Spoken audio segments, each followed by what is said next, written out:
গোসলের সময় পুকুরের মধ্যে অনেক মা বোন যান, ঘাটের মধ্যে কোনো পর্দা নাই, চতুর্দিকে রাস্তা, মানুষের আনাগোনা, কিন্তু পুকুরের ঘাট যখন আপনি ব্যবহার করবেন আপনাকে পর্দা মেনটেন করে করতে হবে।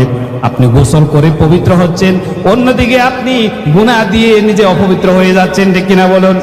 একদিকে পানি দিয়ে গোসল করে মনে করতেছেন আপনি শরীরটাকে পরিষ্কার করছেন, কিন্তু নবীজির হাদিস অনুযায়ী আপনি পানি দিয়ে পরিষ্কার করছেন না, অন্য বেগানা পুরুষের নজর আপনার উপরে যাচ্ছে, আপনি বরঞ্চ নিজের জীবনটাকে অপবিত্র করে ফেলছেন।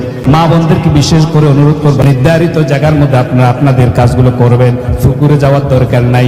একান্ত যদি যাদের ব্যবস্থাপনা না থাকে, যে পুকুর আপনি ব্যবহার করবেন সেই জায়গায় আপনি পর্দা ব্যবহার করবেন, চতুর্দিকে আপনি পর্দা দিয়ে রাখবেন, তারপর আপনি পুকুর ব্যবহার করেন, কোনো সমস্যা নাই।